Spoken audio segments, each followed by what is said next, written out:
Glory be to the Father, and to the Son, and to the Holy Spirit, one true God. Amen. This is a season where we light up our houses. We put a lot of lights of different colors of your own choices.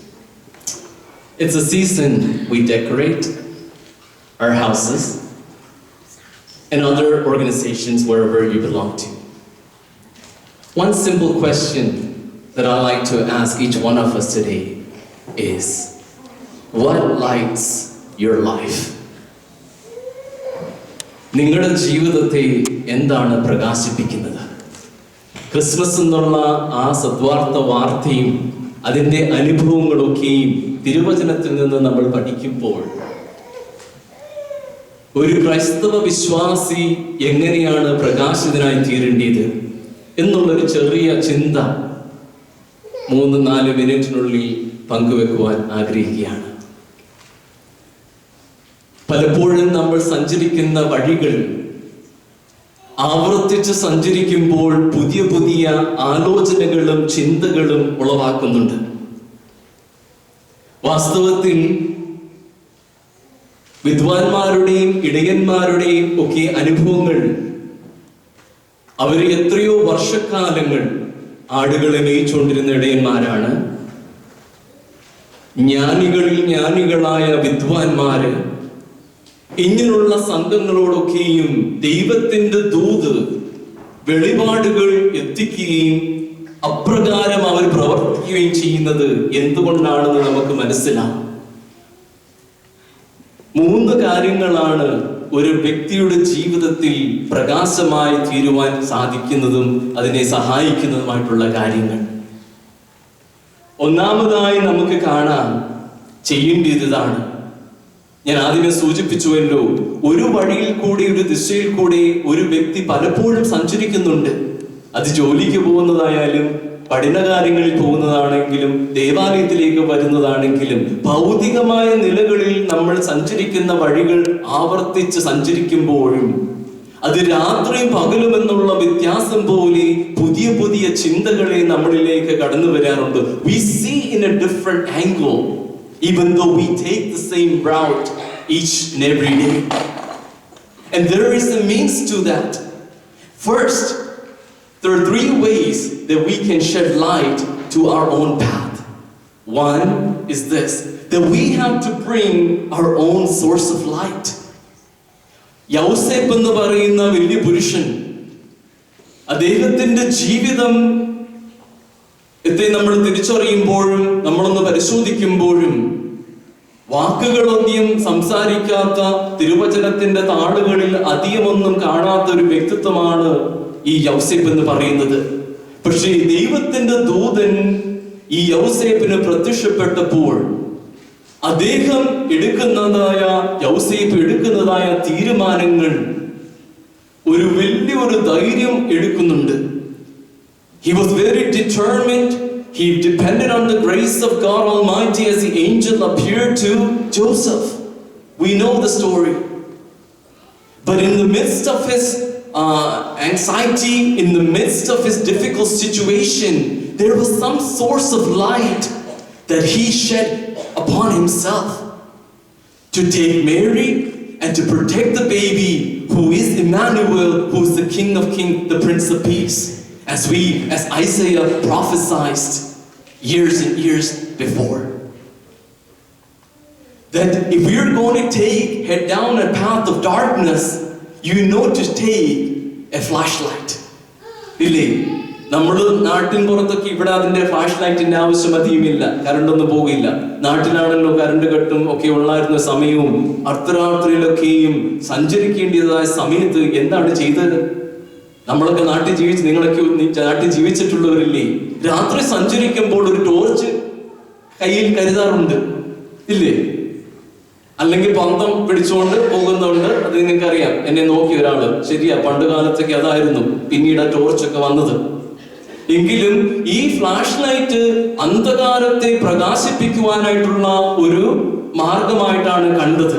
യൗസേപ്പിന്റെ ജീവിതത്തിലും ആ അന്ധകാര നിമിഷങ്ങളിലും സ്വന്തം ഒരു പ്രകാശത്തെ ഉളവാക്കുവാനായിട്ട് ദൈവസന്നിധിയിൽ സമർപ്പിക്കുകയും ദൈവസന്നിധിയിൽ അപേക്ഷിക്കുകയും ചെയ്യുന്നതായിട്ട് കാണുന്നുണ്ട്. നമ്മുടെ ജീവിത യാത്രയിൽ അല്ലെങ്കിൽ നമ്മുടെ ജീവിത വഴികളിലൊക്കെയും ഈ അന്ധകാരം പിടിക്കും. നമ്മൾ പലപ്പോഴും നമ്മുടെ ഭവനങ്ങളെയൊക്കെ അലങ്കരിക്കുമ്പോഴും പ്രകാശം നിറഞ്ഞു നിൽക്കുമ്പോഴും നമ്മുടെ ഭവനങ്ങളിൽ പ്രകാശമുണ്ടോ എന്ന് ചിന്തിച്ചേ. നമ്മുടെ ഭവനങ്ങളിൽ ഒത്തൊരുമയുടെയും സ്നേഹത്തിന്റെയും ആ ഒരു അംശം നമ്മുടെ ഭവനത്തിനുള്ളിലുണ്ടോ? പുറത്ത് അലങ്കരിക്കുന്നുണ്ടെങ്കിലും അകത്തും നമ്മൾ അലങ്കരിക്കാറുണ്ട്. എങ്കിലും ആ യൗസേപ്പിന്റെ ജീവിതത്തിൽ പുറവും അകവും ഒക്കെ ഒരുപോലെയായിരുന്നു. താൻ എടുത്ത തീരുമാനത്തിൽ വളരെ സ്പഷ്ടമായിട്ട് നിന്നുകൊണ്ട് മറിയാമിനെ സംരക്ഷിക്കുക എന്നുള്ള വലിയൊരു ദൗത്യം എടുത്തുകൊണ്ട് ആ ഒരു പ്രകാശമായി തീർന്ന യൗസേപ്പ്, ആ ഒരു പ്രകാശത്തെ ഈ ക്രിസ്മസിൽ നമുക്ക് കാണുവാൻ കഴിയുന്നുണ്ടോ? രണ്ടാമതായിട്ട്, നമ്മുടെ പാതയിൽ പ്രകാശം നമുക്ക് ഉളവാക്കണമെങ്കിൽ we have to surround ourselves with other people who has a positive spirit. ഇന്ന് നമുക്കൊക്കെയും സുഹൃത്തുക്കളുണ്ട്, സ്നേഹിതരുണ്ട്. പക്ഷേ നമ്മുടെ ജീവിതം പ്രകാശമായി തീരണമെങ്കിൽ എന്താണ്? പോസിറ്റീവ് എനർജിയുള്ള ആൾക്കാരുമായിട്ടുള്ള സംസർഗത്തിൽ കഴിയണം. A negative energy can bring down a whole town, a whole community. A small percentage of negativism can bring down a community and a church and a house. So, in order to shed light in our own path, in our own journey, that we have to surround ourselves with people of positive energy. അതാണ് കാണുന്നത്. എങ്ങനെയാണ് കാണുന്നത്? Positive energy ഉളവാക്കുന്നുണ്ട്. ഇടയന്മാര് സംഘമായിട്ടായിരുന്നു ഉണ്ണിയേശുവിനെ കാണാൻ വന്നത്. വിദ്വാൻമാര് ഒരാളായിട്ടല്ല വന്നത്, അവരൊരു സംഘമായിട്ടാണ് കടന്നു വന്നത്. കാരണം വലിയൊരു യാത്ര ചെയ്താണ് യേശുവിന്റെ മുൻപാകെ കടന്നു വരുന്നത്. പ്രിയമുള്ളവരെ, നമ്മുടെ ആത്മീയ ജീവിതത്തിൻ്റെക്കുള്ള ആ വഴിയാത്രയിൽ അനേകം വ്യക്തികൾ വന്നും പോയി ഇരിക്കും. നമ്മുടെ ആത്മീയമായി നയിച്ചിരുന്ന പിതാക്കന്മാർ, നമ്മുടെ ഗുരുക്കന്മാർ, അധ്യാപകര്, നമ്മുടെ നല്ല സുഹൃത്തുക്കളൊക്കെയും. പക്ഷേ ഇതൊക്കെ ഒരു പോസിറ്റീവ് എനർജിയിൽ കൂടിയാണ് കൂടുതലും ഒരു വ്യക്തിക്ക് നല്ല പ്രവർത്തനങ്ങളിൽ ഏർപ്പെടുവാൻ കഴിയുന്നത്. ആ ഒരു പോസിറ്റീവ് എനർജിയാണ് ഈ വിദ്വാൻമാരിൽ കാണുന്നത്. വേദോസത്തിൽ പറയുന്നില്ലെങ്കിലും ഒരാള് വഴിതെറ്റിപ്പോകാതെ മറ്റുള്ള ആളിനെ സഹായിക്കുവാനും ആ നക്ഷത്രത്തെ ദർശിച്ചുകൊണ്ട് പരസ്പരം ഒരു കൂട്ടായ്മയിൽ കൂടെ സഞ്ചരിച്ചാണ് ക്രിസ്തു യേശുവിന്റെ മുൻപാകെ വരുന്നത്. അപ്രകാരം തന്നെ ഇടയന്മാരും ഒരാളായിട്ടല്ല, അവരൊരു സംഘമായിട്ടാണ് ആടുകളെ മേയിച്ച് വിശ്രമിക്കുന്നതായ സന്ദർഭത്തിൽ ദൂതന്റെ വെളിപാട് പ്രകാരം അവരും സംഘമായിട്ടാണ് പോകുന്നത്. അവരിൽ സ്വാർത്ഥത ഉണ്ടായിരുന്നെങ്കിൽ ഞാൻ പോയി യേശുവിനെ ആദ്യമേ കാണട്ടെ എന്ന് പറയത്തില്ലായിരുന്നോ? അവരിൽ ആ ഒരു അല്പം സ്വാർത്ഥത അവരിൽ ഉണ്ടായിരുന്നുവെങ്കിൽ എനിക്ക് യേശുവിനെ ആദ്യമേ കാണണം, എനിക്ക് ആദ്യമേ യേശുവിന് സമ്മാനം സമർപ്പിക്കണം എന്നുള്ള ഒരു ചിന്ത അവരിൽ കടന്നു വരില്ലായിരുന്നു. പക്ഷേ അവരിൽ ഉണ്ടായിരുന്നതായിട്ടുള്ള എന്താണ് ആ ഒരു മ്യൂച്വൽ സപ്പോർട്ട് അവിടെ കാണുവാൻ കഴിയും. ഇന്നത്തെ വർത്തമാന കാലത്ത് ക്രിസ്മസിൻ്റെതായിട്ടുള്ള ആത്മാവിലൊന്നും അല്ല നമ്മൾ പലവരും ആയി തീരുന്നത്. പിന്നെയോ നെഗറ്റിവിസത്തിന്റെയും ആ ഒരു സ്വാർത്ഥതയുടെയും ഒക്കെ ഒരു പശ്ചാത്തലത്തിലാണ് പലപ്പോഴും നമ്മളെല്ലാം ജീവിക്കുന്നത്. എനിക്ക് എന്ത് കിട്ടും, എനിക്ക് കിട്ടുന്ന അനുഗ്രഹങ്ങൾ മറ്റുള്ളവരെ പങ്കുവെക്കുവാൻ കഴിയുന്നുണ്ടോ എന്ന് ചിന്തിക്കണം. ഈ വിദ്വാൻമാർ സംഘമായിട്ട് കടന്നു വന്നു. ഈ 3 സുഹൃത്തുക്കൾ എന്ന് നമ്മൾ വിശേഷിപ്പിക്കുമ്പോഴും അവരിൽ ഉണ്ടായിരുന്നതായിട്ടുള്ള പരസ്പരം ഒരു ബന്ധവും പരസ്പര ഒരു ധാരണയും പരസ്പരമായിട്ടുള്ള അവരുടെ പ്രത്യേക സ്നേഹവും അവിടെ കാണാൻ കഴിയും. അതുകൊണ്ടാണ് 3 പേരും ഒരുപോലെ വന്ന് സമ്മാനങ്ങൾ യേശുവിന്റെ മുൻപാകെ സമർപ്പിക്കുന്നത്. അവര് മലയാളികളല്ലായിരുന്നു, ആരെന്നെങ്കിൽ അങ്ങനെ സംഭവിക്കത്തില്ലായിരുന്നു. ഒരുത്തൻ തെക്കോട്ട് പോകും, ഒരുത്തൻ വടക്കോട്ട് പോകും, മറ്റൊരാളെ എവിടെയെങ്കിലും ആയി നഷ്ടപ്പെടും. ഇവർ പ്രത്യേക കാണാനായിട്ടുള്ള ആ ഐക്യം അവിടെ പ്രത്യേകിച്ച് കാണുന്നുണ്ട്, ഇടയന്മാരിലും കാണുന്നുണ്ട്. പ്രിയമുള്ളവരെ, മൂന്നാമത്തേതായിട്ടുള്ള ഒരു സൂചന എന്ന് പറയുന്നത് നമ്മുടെ ജീവിതത്തിന്റെ സഞ്ചാരത്തിൽ പാതയിൽ എങ്ങനെ നമുക്ക് പ്രകാശം ഉളവാക്കുവാൻ കഴിയും. That we have to select our route very carefully. നമ്മൾ പോകുന്ന യാത്രകൾ, നമ്മൾ പോകുന്ന വഴികളെ പ്രത്യേകം തിരഞ്ഞെടുക്കണം. We have to filter it out.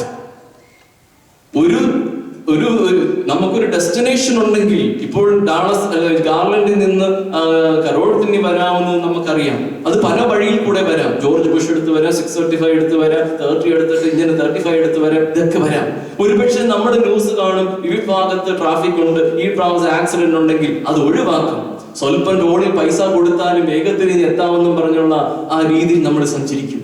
എന്ന് പറഞ്ഞതുപോലെ നമ്മുടെ ജീവിതത്തിൽ തിരഞ്ഞെടുക്കേണ്ട വഴികൾ പലപ്പോഴും നമ്മൾ ശരിയായ രീതിയിൽ ചിന്തിച്ചല്ല എടുക്കുന്നത്.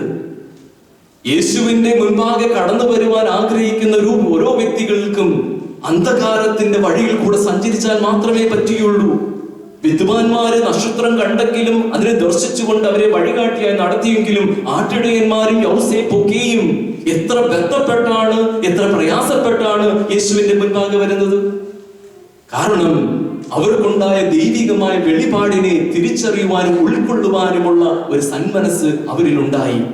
ഈ ക്രിസ്മസിൽ, ഈ വർഷവും തുടർന്ന് ദൈവം ആയുസ്സും ആരോഗ്യം തരുവാണെങ്കിൽ തുടർന്നുള്ള ക്രിസ്മസിലും നമുക്ക് എങ്ങനെ യേശു ക്രിസ്തുവിനെ പൂർണ്ണമായി സ്വീകരിക്കാം? ഞാൻ കഴിഞ്ഞ വർഷം സൂചിപ്പിച്ചത് ഇതാണ്. എന്റെ പ്രസംഗത്തിന്റെ ആശയം ഇതായിരുന്നു. Was there not any room in the inn, or was it that there was no room in their life to give for baby Jesus? We are all occupied with several things. How can we shed light in our own path? You will have to be at the source of your own light. Of course, we know the light of all is Jesus Christ. Secondly, we have to find and filter out the route that we take, the route we take. Thirdly, we need to find people who will support you positively and not bring you down negatively. Otherwise, these three wise men and the shepherd wouldn't have reached the destination that they have set to take. May the Holy Spirit help each one of us during this Christmas season to have that kind of light in our life, in the midst of darkness. Though we decorate our houses with several lights, but let there be light in our houses. Let there be light in our own family relationships, in our circle of friendship, in the midst of our community and church. And therefore, we may become a source of light to others. May all glory and honor be to the Father, Son, and Holy Spirit, now and always, forever and ever.